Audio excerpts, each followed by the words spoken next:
Nacional y en las publicaciones relacionadas con la colección de impresos antiguos de la provincia de Castilla y de la provincia de Aragón de la Orden de la Merced. Ha participado en la serie Colecciones Singulares de la Biblioteca Nacional, con la publicación de los inventarios de los archivos personales de los autores de la cultura española, como Juan Antonio de Zunzunegui, Corpus Barga, Juan Luis Stelrich y la poeta Concha Lagos. Bueno, así como otros artículos relacionados con organización y descripción de fondos manuscritos contemporáneos. Ahí es nada, os dejo con ello. Muchas gracias, Rocío. Bueno, en primer lugar quiero dar las gracias, como es de rigor, que no por más repetido es menos necesario, a la cátedra de la Diócesis de Mondoñedo del Ferrol, de la Universidad de La Coruña, pero especialmente a Rocío Ameneiros por esta invitación a estas jornadas que se centran en la función social de las bibliotecas, destacando sobre todo su responsabilidad dentro de la sociedad en la que se enmarcan. Les confesaré que cuando Rocío me planteó hablar de la función social de las bibliotecas, pensé como una biblioteca patrimonial, más allá de sus fines y funciones que están estrechamente relacionados con el enriquecimiento, la conservación y difusión del patrimonio, podrían, que son labores, como hemos visto, fundamentales en otro tipo de bibliotecas. ¿Cómo podría una biblioteca patrimonial tener un papel activo en esa labor social? Y entonces recordé mis primeros días en el Departamento de Manuscritos Incunables y Raros, donde trabajo desde hace más de 20 años y ahí desarrollo mi trabajo de bibliotecaria. Entonces recordé una de las primeras conversaciones que mantuve con el entonces jefe de servicio de Manuscritos Incunables y, bueno, pues recién llegada, lo primero que me dijo es que era fundamental que conociera el código deontológico para el bibliotecario de materiales especiales y libro antiguo, porque era necesario que mis actuaciones no erraran, que fueran unas actuaciones acertadas, pero sobre todo que lograra que los investigadores no perdieran la confianza en los bibliotecarios de fondo antiguo y que tampoco la institución perdiera prestigio. Eso es nada. Así fue el recibimiento. A eso se unió, lógicamente, que tenía que familiarizarme con políticas de adquisición, prácticas y competencias relacionadas con el libro antiguo, en el que se incluían esas buenas prácticas. Con lo que aquella formación que yo había tenido para prepararme mis oposiciones, como pueden imaginarse, quedaron muy lejos de esa entrada en este complejo mundo del libro antiguo. Luego explicaré lo de materiales especiales y libro antiguo, luego lo expresaré con más calma. De esta manera, pues conocí esas normas de conducta ética para bibliotecarios de fondos especiales que los bibliotecarios de la red de bibliotecas universitarias Review habían traducido a partir de la segunda edición en 2003. Esas normas eran la traducción de las que habían publicado la Asociación de Bibliotecas Universitarias y de Investigación, que es una de las subdivisiones de la American Library Association, que habían aprobado en 1987 y que se publican en 1993. En España, la traducción tiene lugar en 2003. Hoy no me cabe duda de la importancia de estas normas. Y de hecho, la realidad es que no hace mucho, en 2020, la propia IFLA publicó las directrices y competencias para los bibliotecarios de materiales especiales y libro antiguo, que tradujeron dos compañeras de la biblioteca, Pilar Egoscozábal y Adelaida Caro, en 2021. En estas nuevas directrices, además de recogerse todas estas buenas prácticas, incluía un apartado, un capítulo a la ética profesional. Y verán que es en lo que más voy a incidir a lo largo de esta charla. Quiero aprovechar para presentarles el último código deontológico que ha publicado la Sociedad Española de Documentación e Información Científica y que se presentó en la Biblioteca Nacional en febrero de este año. Este código deontológico va dirigido a todo el personal que se encarga de la gestión de la información y sería lo más nuevo que se ha publicado relacionado con código deontológico del entorno en el que nos movemos. En ese código se publica porque se ve la necesidad de que este profesional que gestiona la información tiene que las normas que de alguna manera dirigen su trabajo tienen que estar de alguna forma reguladas ante este cambio que estamos viviendo, a esta sociedad diferente, ante este cambio tecnológico, ante esta realidad digital. Pero bueno, estamos hablando mucho de código deontológico y buenas prácticas, pero vamos a buscar una definición. ¿A qué llamamos código deontológico? Pues bueno, hay muchas definiciones, les traigo aquí una, y dice, es una declaración concisa de criterios, normas y valores para el correcto desarrollo de una actividad profesional. Bien, surgen pues, por la necesidad de que distintos profesionales tengan unas normas que regulen su buen hacer para que tengan excelentes resultados. Los primeros van a aparecer tras la Segunda Guerra Mundial, sobre todo dirigidos a profesionales del ámbito de la salud, por las aberraciones que tuvo lugar. Y esos son los primeros que van a surgir. Pero claro, la pregunta, ¿y por qué un código deontológico específico para el bibliotecario de fondo antiguo? Bueno, el bibliotecario de fondo antiguo es custodio de materiales de especial relevancia y por eso es responsable de su cuidado, preservación, acceso y seguridad de ese patrimonio documental y bibliográfico. ¿Esto qué implica? Que va a tener que tomar decisiones que pueden ser origen de conflictos, pero es que además puede afectar a individuos y a instituciones con las que se relaciona, porque esto que llamamos materiales especiales y englobamos el libro antiguo, abarca un gran número de materiales. Hablaríamos de libros anteriores a 1820, cartas manuscritas, mapas, grabados, dibujos, todos aquellos documentos impresos y manuscritos de especial relevancia. Pues bien, ese bibliotecario va a tener en sus manos documentos de un alto valor económico, pero es que además son objeto de comercialización. ¿Eso qué significa? Que va a tener que adoptar y tomar unas decisiones muy importantes y que pueden verse afectadas por muchos elementos. Por eso la ética, en este sentido, es fundamental. Pues bien, hay otra de las características de este bibliotecario de fondo antiguo. Este bibliotecario de fondo antiguo, lo que hablábamos del valor económico, es un bibliotecario que le van a interesar los ejemplares, no le van a interesar las ediciones. Esa es una diferencia fundamental entre un bibliotecario que gestiona una biblioteca histórica, que está en una biblioteca histórica, frente a un bibliotecario que está al frente de una colección de fondo moderno.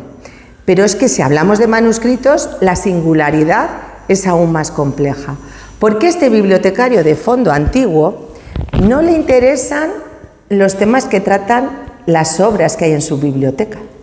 De hecho, ni siquiera le preocupan si van a curar el alma, si nos queremos poner un poco tiernos. Pero es que tampoco promueven campañas de lectura. Esas son funciones que el bibliotecario de fondo antiguo no va a realizar. Al bibliotecario de fondo antiguo le interesa el continente, le interesa cómo llegó ese ejemplar, cuántos se conservan, si lo que tiene en sus manos es un ejemplar único, quién y dónde se imprimió, cómo se ordenaron sus hojas, si aquel manuscrito es un manuscrito original. Bueno, esto le obliga a no errar en sus decisiones ni en sus descripciones para que esa valoración que haga antes de ponerle el precio sea correcta. Y seguimos. Código deontológico. ¿Cómo son estos códigos deontológicos? En general, los códigos deontológicos para el bibliotecario de fondo antiguo o en general se estructuran prácticamente, por resumirlo, en dos aspectos. Los que están relacionados con el vínculo del investigador y el bibliotecario y, por otro lado, lo que son todos los aspectos relacionados con la gestión de la colección presente y la selección, adquisición y valoración de las colecciones futuras. Por eso, a lo largo de esta charla, lo que voy a hacer es presentarles una casuística que dé idea de esta variedad. Lo primero, relación investigador-bibliotecario. Partimos de que la función primordial de toda biblioteca, y lo hemos visto a lo largo de esta mañana, y en eso coincidimos todos, es preservar y facilitar el acceso a los documentos. Y esto nos da igual en qué biblioteca estemos. Eso es una labor en la que coincidimos todos. Es fundamental que el investigador o el usuario tenga absoluta confianza en el buen funcionamiento de la institución, pero otra cosa, en que el bibliotecario actúe con neutralidad y con absoluta ética. Eso es muy importante. Si nos adentramos en el proceloso mundo de la investigación, tenemos que tener mucho cuidado con este bibliotecario de fondo antiguo, porque ¿qué le ocurre al bibliotecario de fondo antiguo? Al bibliotecario de fondo antiguo le interesa mucho investigar. Es un bibliotecario investigador. Y esa investigación puede ser y puede entrar en competencia desleal con la comunidad científica. ¿Cuántas veces nos hemos encontrado con bibliotecarios que no han procesado los documentos de reciente adquisición porque querían ellos investigarlos antes? O no, veo caras de sorpresa, lo hemos vivido. E incluso que la selección de los documentos esté enfocado a mi interés personal. Y voy más allá, que yo decida que estos documentos no se van a adquirir porque no están dentro de mi campo de investigación. En este caso, ese interés personal entra en clara colisión con la responsabilidad oficial como funcionario al frente de una biblioteca histórica. Mi responsabilidad social es actuar, y lo voy a decir muchas veces, con absoluta neutralidad. ¿Qué debe hacer entonces ese bibliotecario de fondo antiguo?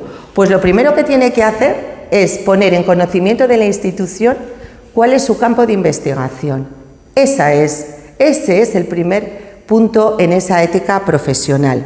Y además, evitar que los materiales de reciente adquisición se procesen en el menor tiempo posible. En la biblioteca, la Biblioteca Nacional, estamos en una situación actualmente que el interventor está pendiente de que todo aquello que se anuncia a empresa y que se ha adquirido esté a disposición del público inmediatamente, algo que no ocurría antaño. Les confesaré que un fondo como el de Juan Eugenio Hartzenbusch, que fue director de la Biblioteca Nacional y que se adquiere en 1914, se procesó en 2013. Yo cuento la verdad y estoy actuando con ética. Les cuento la realidad de una biblioteca que tiene muchos años de historia, por el que han pasado muchos bibliotecarios, y en ningún momento voy a criticar la labor de los bibliotecarios del pasado porque han sido grandes investigadores, pero puedo asegurarles que estamos sufriendo actualmente ese afán investigador que tuvimos en muchos bibliotecarios que fueron antes investigadores que preocuparse por lo que era el bien de una comunidad científica. Y sigo. Otro aspecto importante, la confidencialidad. Esta mañana se ha hablado de ello. En las bibliotecas patrimoniales es muy habitual que el investigador se acerque al bibliotecario, ya no solamente para que pueda orientarle en sus búsquedas o le oriente en la investigación, pues simplemente para dar a conocer sobre qué está investigando. Y les confesaré que algo que sufrimos muy a menudo es la presión del propio investigador, que desea que aquellas obras que está estudiando se bloqueen y no se presten y no se dejen consultar a otros investigadores. Y tenemos auténticas batallas porque hemos tenido incluso 2 investigadores investigando lo mismo, exactamente lo mismo, una colección de manuscritos, ya no diré más porque entonces ya me desnudo demasiado, la misma colección de manuscritos. Entonces los dos, en concreto una persona, uno de los investigadores nos pidió que por favor no le dejáramos ver al otro investigador los manuscritos que esa persona estaba investigando. Bueno, aquí el bibliotecario no puede tomar decisiones arbitrarias y, lógicamente, tuvimos discusiones airadas, pero les confesaré que igual que el bibliotecario tiene que tener una actitud de absoluta confidencialidad con respecto a las investigaciones que lleva el investigador, también el investigador hay que exigirle parte de esa responsabilidad y no teniendo esa actitud cancerbera con los materiales que son objeto. ¿Qué hacemos en esos casos? Pedir autorización a ambos investigadores para que nos permitan comunicarles que hay otra persona que está teniendo el mismo tema de investigación. Ha dado muy buenos frutos. De hecho, tenemos 2 investigadores que actualmente están trabajando conjuntamente en el Fondo Personal de Concha Lagos, porque los 2 empezaron a trabajar con el mismo fondo. Les pedimos que nos dieran su autorización, nos la dieron y ahora mismo están publicando artículos conjuntamente. O sea que hay todo tipo de respuestas. En general, las normas de comportamiento relacionadas, esto significa que hay que hacerlo así de bien. En general, las normas de comportamiento relacionadas con los trabajos que desempeñan los bibliotecarios de fondo antiguo se articulan de tal manera que no exista colisión entre los intereses personales y el bien de la sociedad. Y en este sentido, uno de los aspectos que siempre nos viene a la mente cuando hablamos de la ética del bibliotecario es la neutralidad en los contenidos. Cuando uno se prepara oposiciones es uno de los aspectos que más leemos, ¿no? Absolutamente neutral cuando usted haga la selección de los materiales a adquirir en una biblioteca.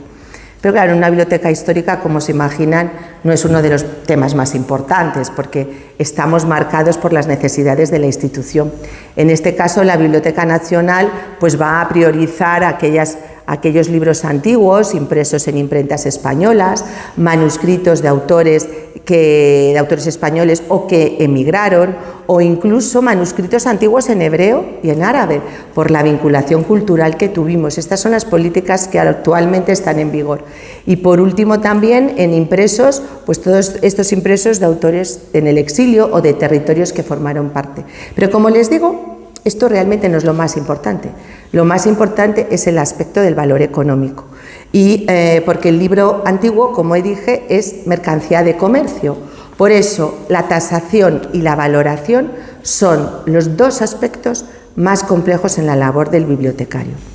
2 conceptos diferentes, pero íntimamente unidos. Valorar es analizar el valor cultural de un libro o una colección atendiendo a criterios materiales, intelectuales, biblioteconómicos y de mercado. Y tasar es traducir esa valoración cultural a un precio o a términos económicos. Por eso es imprescindible, como este valor cultural, como pueden imaginar, tiene variaciones de acuerdo a la oferta, de acuerdo a los valores de oferta y demanda, pero también al momento en que se hace esa valoración, y en este momento voy a hacer un guiño a Maribel, porque en el año Nebrija, fue 2022, tuvimos, el aluvión de fragmentos y de impresos de este autor salmantino. Entonces tuvimos una situación con un bibliófilo que ofrecía era un fragmento, ¿verdad, Maribel? Era completo. Era un impreso de Nebrija, claro, lo ofrece en el año nebrijano. ¡Qué casualidad! Pues eso es muy habitual. Cuando hay una conmemoración, empiezan a llover las ofertas, es como si abrieran el baúl y dijeran, este año interesa Nebrija, que es 2022. En 2005 fue Cervantes, ahora luego lo veremos. Pero por eso, cuando la biblioteca hace un informe, tiene que ser muy escrupulosa, intentar emitir una estimación económica que no esté sujeta a esas variantes, porque es lo más complejo, poner precio a un bien que de por sí ya tiene un valor muy difícil de determinar, pero yo en eso no voy a entrar. Pero bueno, esta es la razón de que al bibliotecario de fondo antiguo se le pida que conozca las vías de adquisición. Eso fue lo primero que mi jefe de servicio me dijo, tienes que saber las políticas de adquisición. Pues bien sabemos, compra, donativo y depósito, nos lo sabemos bien porque los hemos estudiado en nuestros temas. Pero la biblioteca no acepta el depósito. El depósito es una vía de adquisición que la biblioteca desde su comienzo ha descartado por la carga que puede tener para la propia institución. Pero bueno, no voy a entrar, si quieren luego podemos hablar de ese asunto.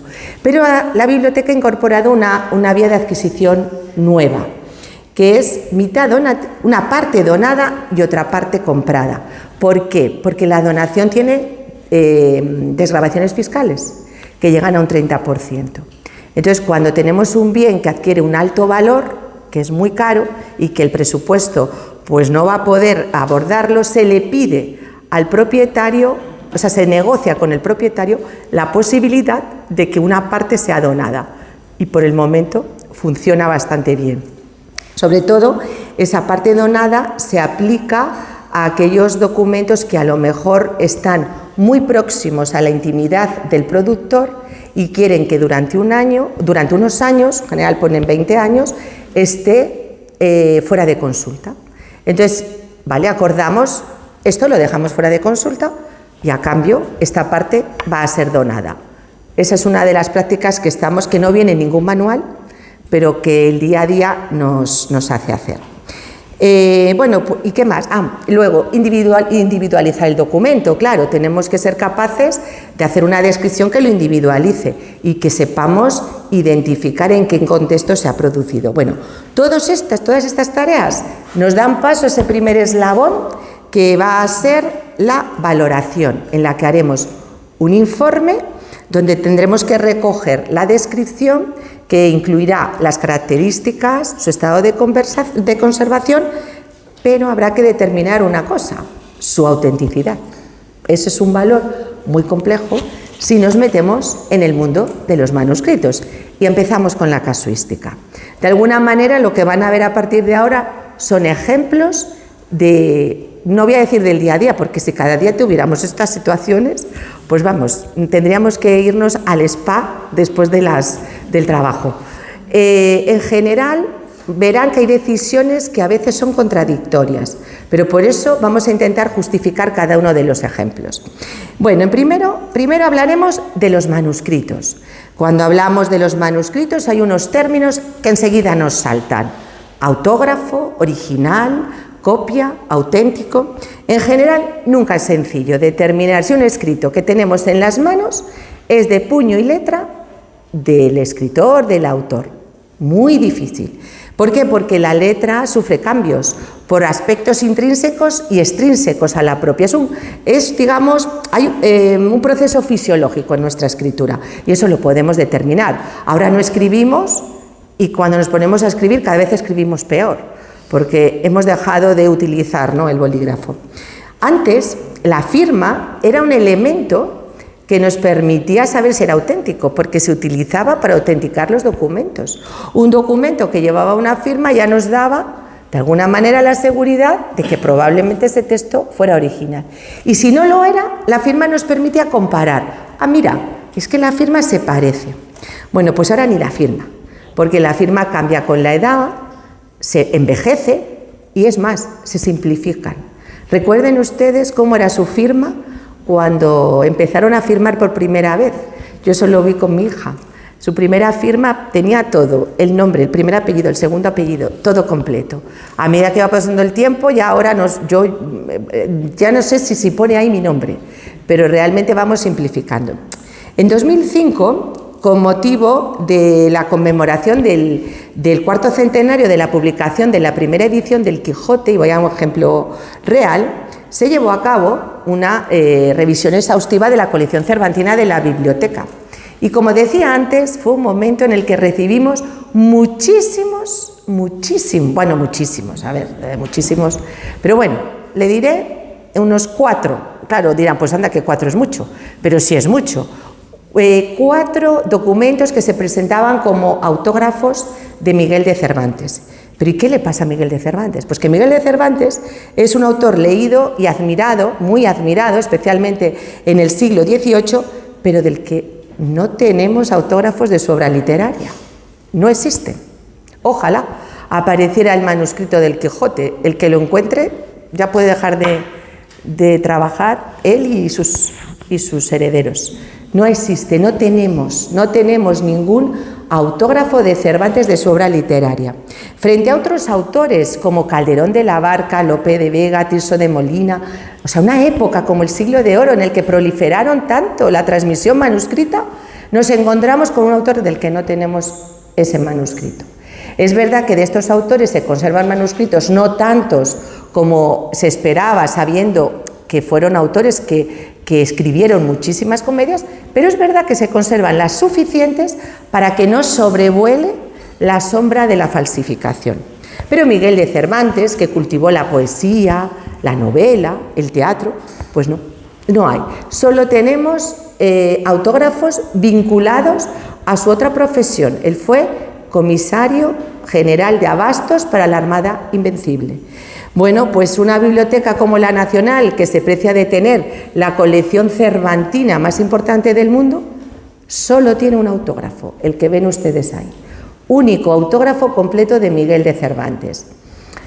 Es una carta que escribe Miguel de Cervantes, ahí la tenemos su firma, al contador Enrique de Aray, y que está fechada el 30 de agosto de 1594. Y en él le dice que se contente con los 5.000 ducados de fianza. Bueno, el documento es uno que nos ejemplifica las tipologías que tenemos de documentos de Miguel de Cervantes, que en general son cartas, notas, informes. Claro, el no tener testimonios de su obra literaria ha hecho que siempre esté la sombra de la incertidumbre y que proliferen las falsificaciones. Claro, digamos que todo esto prepara pues un ambiente idóneo para que, que se hayan generado tantas falsificaciones. Y así tenemos esta primera falsificación. Esta primera falsificación nos llegó, este falso autógrafo, nos llegó en la colección cervantina de Juan Sedó Mencheta, que fue un gran coleccionista cervantino de principios del siglo XX, pero fíjese qué detalle, nos llegó esa nota, es una nota que está fechada, es que es tan pequeño que no lo veo, el 9 de marzo de 1616, y en él un supuesto Miguel de Cervantes le dice a su impresor Juan de la Cuesta que le entregue un ejemplar al portador de la presente nota. Bien, pues nos llegó, como les digo, con ese informe que tienen al lado. Ese informe es del profesor Pier Venturini, ya fallecido, claro, del Museo Nazionale de Florencia, donde certifica que es auténtico y donde señala justifica que la procedencia es de un coleccionista, de Lord Perceval Barton, y que sospechamos que Juan Sedó debió comprárselo a él. Este certificado está fechado en 1940, nos encajan bien las fechas, y lo que está claro es que Juan Sedó debió pedir este certificado porque tenía muchas dudas de que aquello fuera original, pero lo recibimos con ese informe de un gran especialista. Pero no es el primero, tenemos otro falso de Miguel de Cervantes, y este es además más, no sé si más simpático, que se conservan dos falsos autógrafos más. Uno está en la Real Academia Española y estuvo presidiendo la sala de plenos durante mucho tiempo. Era una carta completa, lo que ustedes ven ahí es una prueba caligráfica. Han rescatado unas frases y pero lo que conserva la Real Academia es completa, igual que la del archivo histórico. Esta copia caligráfica es lo que les digo, son unos simples fragmentos y la carta original, la completa, que conserva la Real Academia, perdón que me rían, pero ahora van a entender por qué. Se compró a un coleccionista, a Lucien Ambrosino de Montpellier. Pues en 1984, este coleccionista ofrece a la Biblioteca Nacional otro autógrafo de Miguel de Cervantes con una disposición muy parecida, conteniendo lo mismo. Lógicamente, se hizo el pertinente informe diciendo que aquello era una falsificación. En aquel momento, el falso autógrafo que tenía la Real Academia estaba en el Salón de Plenos. Bueno, como ven, esto de las falsificaciones tiene toda su historia. En concreto, en estas cartas lo que se dice es, Cervantes se lamenta del estado de salud del cardenal Sandoval y Rojas, arzobispo de Toledo, y está también fechado en 1616 y también lleva un certificado que ha realizado un especialista de París. En general, ¿qué nos da a entender todo esto? Pues que no es tan complicado el que haya contradicciones y en que nos equivoquemos. Nos equivoquemos bibliotecarios, nos equivoquemos libreros de antiguo, especialistas. Siempre se intenta hacer un informe acertado, pero no siempre es posible. En general, en la biblioteca, cuando nos llegan manuscritos, siempre el propietario, esto generalmente nos ocurre con propietarios particulares, siempre se agarran a la firma. Mira, es que tengo este documento que es original porque está firmado por... Claro, al final, muchas veces hasta la propia firma no es original, ¿no? Nos pasó hace poco con un falso autógrafo de la Canción del Pirata de Juan de Esproceda, pero nos ha sucedido una historia diferente. Recibimos de un propietario particular estas cuartillas, unas cuartillas que él nos entregaba diciendo que había comprobado que eran de un discurso de Emilio Castelar, pero desconocía que eran originales. Él las donaba y cuando nos lo ofreció,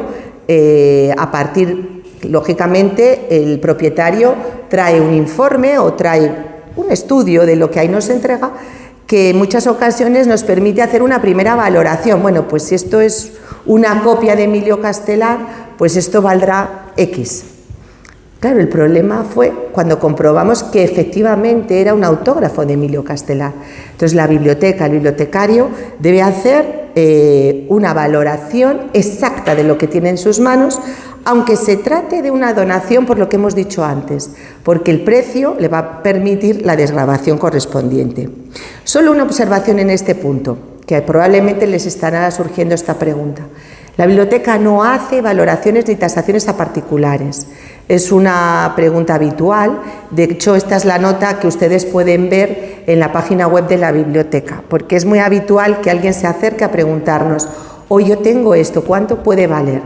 No lo hacemos. Razones: porque condicionaríamos el mercado del libro. Si esa persona luego lo quiere vender a un librero, ya va con un precio que ha puesto la Biblioteca Nacional, y entonces lo único que hacemos es identificaciones. O sea, lo único que podemos hacer es un fragmento, a qué impreso pertenece, a qué obra puede pertenecer, pero en ningún momento hacemos certificados, no somos peritos. Bueno, un tema complejo es el de lo que se llama los membra digetta. ¿Qué es eso? Son pergaminos viejos procedentes de códices que se consideraron inútiles y que se han utilizado o para proteger legajos, como lo que ven en el centro, o bien como refuerzo de encuadernaciones. Bueno, la verdad son muy interesantes, porque en ocasiones pueden ser el único testimonio que exista de una obra determinada. ¿Qué ocurre si nos lo ofrecen en venta? ¿Ustedes lo aceptarían? Bueno, sigo. Sara, dame ese turno. ¿El qué? La pregunta, que si no lo explicaba era de verdad. No, era de verdad, de verdad. Depende de la calidad. Depende de la calidad. Bueno, ¿hay alguna opinión más? ¿Tomarían una decisión tajante? No. Nunca, ¿verdad? Bueno, pues realmente es muy complicado, porque en ocasiones podemos estar perdiendo el único testimonio que hay de una obra. Pero hay un problema adicional, a ver si se les ocurre, luego vuelvo a ello. ¿Qué hace la biblioteca? No lo acepta. Nos limitamos a recuperar fragmentos que aparecen como refuerzo de encuadernaciones propias de la propia biblioteca. En ocasiones esas intervenciones vienen porque saben que se va levantando y aparece un trozo, se ve algo y dices: oye, que aquí parece que hay algo interesante. Así ocurrió con esto que van a ver ustedes a continuación y que es bellísimo. Son 59 fragmentos que se recuperaron de 2 manuscritos de la Biblioteca Nacional, de las encuadernaciones. Esas son un pequeño testimonio, pero fíjense qué belleza. Son testimonio de la miniatura medieval castellana, únicos, no hay. Pero es que además el texto, eso se utilizaban, reforzaban las encuadernaciones con lo desechado. Y esto apareció, claro, se ha convertido en un testimonio, de hecho se le ha dado una nueva asignatura por la importancia de lo que ahí tenemos. Pero es algo que hemos recuperado de nuestras encuadernaciones. Claro, si esto nos viniera a un particular, bueno, yo dudo que dijéramos que no. Pero ahí tiene un peligro y lo van a ver a continuación. Ahora les traigo una excepción a lo que acabo de contar. Ahí lo que están viendo ustedes es un libro de horas. En principio yo les he tapado una parte, porque la biblioteca adquirió 2 hojas sueltas de esas 2 miniaturas a toda página bellísimas, que se ha determinado que es de un libro de horas de origen valenciano. Pues bien, estas 2 hojas requirieron una valoración, requirieron un estudio. Los bibliotecarios no siempre tenemos esos conocimientos. Los bibliotecarios llegamos hasta un punto, pero también tenemos que reconocer humildemente, oye, que hasta ahí no puedo llegar. Bueno, pues contamos con la doctora Josefina Planas, que hizo un estudio junto al recientemente fallecido Javier Docampo, que hicieron el estudio de estas 2 hojas y se vieron que eran iguales a 2 hojas que están en otra institución, en la Fitzwilliam Museum de Cambridge. Y me acaba de confirmar la doctora Josefina Planas que han aparecido 4 más en manos de un particular.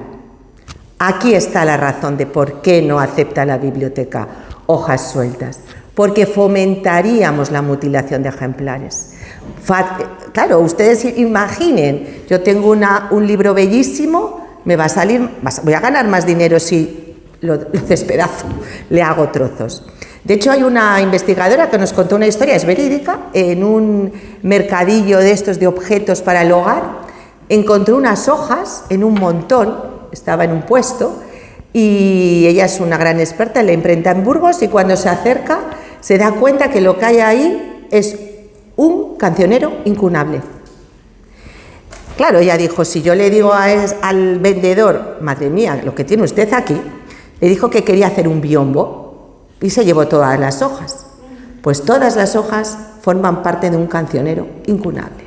Y no está completo, lógicamente, pero lo recuperó de un puesto, en una feria que celebraban en un centro comercial.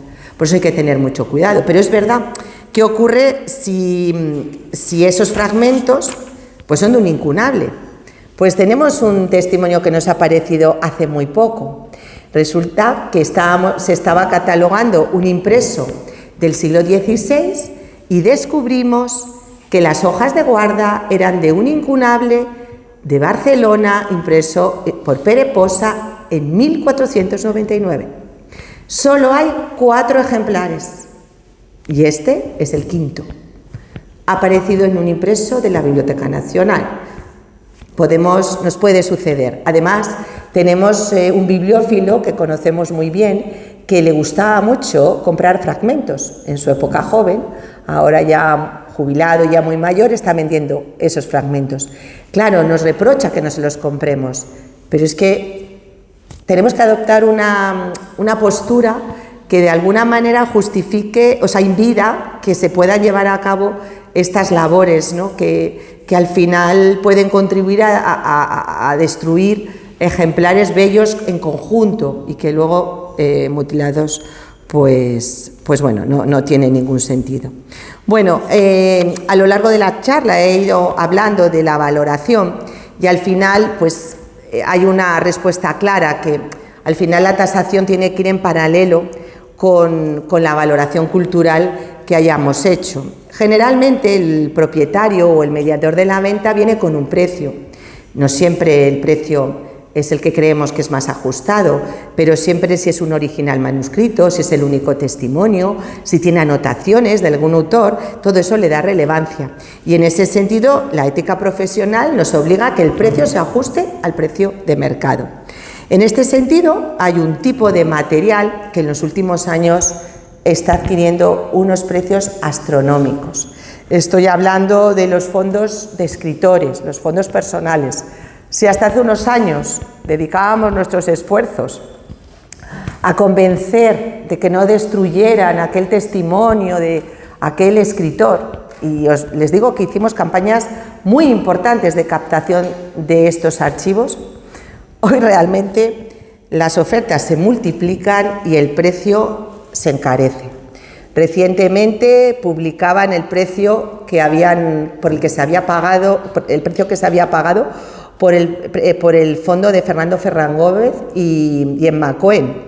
Yo les confesaré que lo ofrecieron a la Biblioteca Nacional, y era desorbitado. Bueno, no os digo más. Ahí viene un poco dónde estamos, con qué cifras, y además son conjuntos documentales muy difíciles de valorar, porque se junta el precio de los documentos autógrafos, que son los que dan el valor, con la parte emocional. Claro, en que entrega ese documento es el hijo o es alguien que ha estado muy próximo, y entonces siempre ven en aquello un valor desmesurado, y más cuando tenemos archivos que corren el riesgo de salir del país. El archivo personal de Vicente Aleixandre, por fortuna, fue declarado en 2022 por el Consejo de Gobierno de la Comunidad de Madrid bien de interés cultural. ¿Eso qué significa? Que no puede exportarse. Claro, estamos hablando de un fondo que tiene un elevado precio por la variedad y relevancia de lo que incluye. Ahí tengo la descripción que cogí del periódico, lo que daba de los documentos. Y claro, tiene un alto valor patrimonial porque es el testimonio y la memoria viva de Vicente Aleixandre. Pero claro, el Estado va a poder pagar el precio que ahora mismo se está circulando. Bueno, pues esa es la incógnita. Por eso se habló del archivo de Vicente Aleixandre y ahora mismo estamos en un silencio sepulcral. Bueno, la singularidad de las bibliotecas de fondo antiguo creo que ha quedado patente, toda esta complejidad, lo que obliga a una salvaguarda de sus contenidos, tanto lo que afecta a su conservación como a la protección de datos y propiedad intelectual. Esos son dos aspectos que voy a tocar ya para terminar de una manera más ligera. El tema de la conservación, los códigos deontológicos no entran en hablar de cómo debe conservarse un documento, porque eso forma parte de la administración de la propia institución. Pero sí entran en un aspecto, en si debemos intervenir los documentos siempre. ¿Qué ocurre cuando tenemos bienes patrimoniales? Las restauraciones no se pueden hacer de una manera caprichosa ni artística. Ni el restaurador tiene la última voz, ni tampoco el bibliotecario. Esto tiene que ser una labor conjunta. En la biblioteca, cuando se decide desmontar una encuadernación, nos reunimos para valorar si esa intervención es pertinente, porque podemos estar perdiendo la intrahistoria de esa obra, de dónde vino, o perder rastros de lo que ha sido toda su vida, desde que salió de la imprenta o desde que salió de la pluma del escribano. Por eso es muy importante que sean decisiones conjuntas. El bibliotecario, las buenas prácticas del bibliotecario deben reflejarse en evitar conductas arbitrarias. Si el ejemplar está en mal estado y hemos dicho que no se puede consultar, no lo puede consultar nadie, no aquel investigador con el que tengo especial afinidad. Igual ocurre con los derechos de autor y la protección de datos. En este sentido, vuelvo a los archivos personales. Son actualmente los documentos que más se consultan en la Sala Cervantes de la Biblioteca Nacional, porque es la manera de conocer la trayectoria vital y profesional de un escritor. Es la memoria, pero la memoria íntima, la memoria personal. ¿Qué ocurre? Pues que para poder hacer ese trabajo tenemos que leernos cada documento para que podamos dilucidar si aquello se puede servir o no. Y les digo que es muy complejo. Actualmente ya estamos redactando un procedimiento para que de alguna manera la responsabilidad no caiga en el bibliotecario, sino que también caiga en el investigador, para que haga un uso adecuado de aquellos documentos. Estamos hablando mucho de la actitud del bibliotecario hacia el investigador o hacia el usuario. Pensemos también que el usuario también tiene una responsabilidad hacia hacia la propia institución. Y en eso nosotros nos tenemos que proteger concretamente en los documentos, en un documento que haga recaer esa responsabilidad también sobre el mal uso que haga de determinada información que tienen los documentos. La Biblioteca Nacional, amparándose en que es una biblioteca de investigación, la ley le permite en algunos aspectos esa función de investigación para poder permitir la consulta de documentos que probablemente en otras bibliotecas no fuera posible por no tener esos fines únicos de investigación. Pero luego tenemos el uso que puede hacer el propio usuario. A lo largo de estas buenas prácticas, que espero que hayan visto como buenas prácticas, decía que hay algo que me dijeron desde el principio y que no lo he olvidado, y es: mantén siempre la confianza del investigador en el trabajo que haces. Eso me lo dijeron el primer día y lo sigo recordando. Ahora estamos muy inmersos en la inteligencia artificial. Celebramos hace muy poquito en la biblioteca un congreso sobre inteligencia artificial aplicada a bibliotecas. Y bueno, pues no debemos preocuparnos. Yo creo que de lo que nos tenemos que preocupar más es del retroceso de la inteligencia natural. Lo decía Mafalda en una viñeta que me pasaron y me parece que es muy acertada, pero tampoco tenemos que ser cancerberos de la documentación que custodiamos, ¿no? Hay que llegar al límite, ¿no?, de las dos cosas. Hay un libro que les recomiendo, si no lo han leído, de Richard Sennett, que se titula El artesano, que recoge mucho la labor manual de muchos trabajos. Es muy recomendable, es un ensayo muy apasionante. Y dice: hacer un buen trabajo significa curiosidad, investigar y aprender de la incertidumbre. Yo creo que son tres aspectos esenciales y que sientan las bases de cualquier actividad. Si se aplica al bibliotecario de fondo antiguo y a su responsabilidad social, añadiría: y el respeto por los testimonios de nuestro pasado, para construir un presente y un futuro de crecimiento y sabiduría. Muchas gracias.